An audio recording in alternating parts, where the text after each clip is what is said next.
अब इसमें देखिए क्या दे रखा है, the area of a right angle triangle is 600 square centimetre. If the base of the right angle exceeds the altitude by 10 centimetre find the dimensions of the triangle. Basically हमारे पास एक ट्राइंगल है, ठीक है।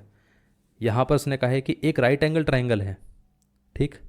अब उसने बोल दिया कि जो इसका एरिया है वो कितना दे रखा है, इसका एरिया दे रखा है 600 स्क्वायर सेंटीमीटर। इतना क्लियर है। अब इसको अगर हम देखें तो उसने क्या कहा है कि हमारे पास जो बेस है, बेस ये वाला है, ये इसके एल्टीट्यूड से 10 सेंटीमीटर एक्सीड करता है, तो मतलब एल्टीट्यूड एक्स रहेगा, तो ये कितना रहेगा, एक्स प्लस 10 सेंटीमीटर। इतना क्लियर है, क्योंकि ये इससे 10 सेंटीमीटर बड़ा है। अगर हम इसका एरिया निकालें तो वो एरिया कितना आता है, एरिया आता है हाफ बेस इंटू हाइट। तो यहाँ पर कितना आ जाएगा, हाफ बेस कितना है एक्स प्लस 10, हाइट कितना है एक्स। इतना क्लियर है। और एरिया कितना है 600, इसको 2 से मल्टीप्लाई करेंगे तो 1200 इक्वल टू कितना आ गया, एक्स प्लस 10, और ये कितना आ गया, एक्स आ गया। अब वैसे कैलकुलेट करने को तो हम डायरेक्टली यहाँ से भी कैलकुलेट कर सकते हैं, लेकिन अच्छा वो मैं शॉर्टकट में बता दूंगा आपको, ठीक है। लेकिन पहले हम इसको फर्दर प्रॉपर स्टैंडर्ड मेथड से सॉल्व करके देखते हैं। इसको अगर हम मल्टीप्लाई करके देखें तो वो कितना आएगा, 1200 is equal to x into x, x square plus का 10x। ये वाला पार्ट राइट साइड पे चला जाएगा तो ये कितना आएगा, x square plus 10x minus का 1200 इज इक्वल टू 0। इसको हमें स्प्लिट करना है। स्प्लिट कैसे करना है, इस तरीके से स्प्लिट करना है कि इनका सम क्या आना चाहिए, प्लस का 10 आना चाहिए, और प्रोडक्ट क्या आना चाहिए, प्रोडक्ट आना चाहिए हमारे पास माइनस का 1200। 1200 को अगर हम स्प्लिट करेंगे तो वो कितना आ सकता है, 40 इंटू 30 ये हो सकता है, क्योंकि 40 इंटू 30 कितना आएगा 1200। अब इसमें से एक पॉजिटिव रहेगा एक नेगेटिव रहेगा। लार्जर नंबर क्यों पॉजिटिव लिया हमने, क्योंकि सम पॉजिटिव है। इनको ऐड करेंगे तो प्लस 10 आएगा, और मल्टीप्लाई करेंगे तो माइनस का 1200 आएगा।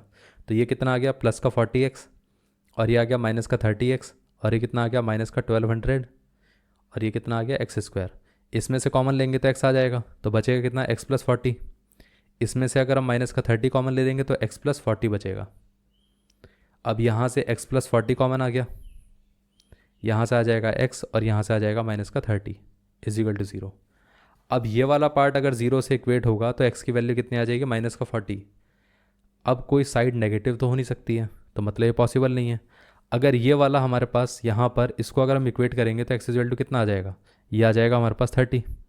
सो x इक्वल टू 30 आ गया, तो मतलब उस ट्राइंगल के अंदर एक साइड हमारे पास क्या आ गई, एक साइड आ गई हमारे पास 30, तो दूसरा कितना आ जाएगा, x plus 10 which is equal to कितना रहना चाहिए, तो ये आ जाएगा हमारे पास 40। इतना क्लियर है। तो ये 40 सेंटीमीटर, ये 30 सेंटीमीटर, ये आंसर है। ये पार्ट क्लियर हो गया। अब इसका मैंने कहा था कि आपको मैं शॉर्टकट से बता सकता हूँ। एक चीज़ सोचिए, इस पूरे पार्ट में अगर हम नोटिस करें तो यहाँ पर क्या दे रखा है, एक साइड x है तो एक उससे 10 ज़्यादा है, तो इसके भी फैक्टर ऐसे करेंगे, दो पार्ट में फैक्टर करेंगे, ऐसे फैक्टर करेंगे कि एक वैल्यू 10 कम होनी चाहिए और एक 10 ज़्यादा। तो इसको हम ऐसा बोल सकते हैं ना कि 40 इंटू 30 ऐसा बोला जा सकता है। और ये कितना रहेगा, x प्लस 10, और ये कितना रहेगा x।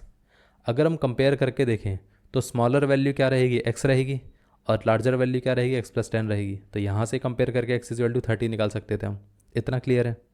लेकिन ये चीज़ करना कब होता है, अगर MCQ वगैरह दे रखा होता तब हम डायरेक्टली यहाँ से कैलकुलेट कर लेते। लेकिन यहाँ पर MCQ के फॉर्म में क्वेश्चन तो दिया नहीं गया है। अगर क्वेश्चन इस फॉर्म में दे रखा है तो प्रॉपर तरीके से हमें कैलकुलेट करके दिखाना पड़ेगा। अदरवाइज MCQ दिया होगा तो हम इस तरीके से भी कर सकते हैं, क्योंकि हमें शॉर्ट में आंसर निकालना है, क्योंकि उसमें तो ये नहीं दे रखा है कि क्या प्रोसीजर है, डायरेक्टली आंसर मार्क करना है। ये पार्ट क्लियर है।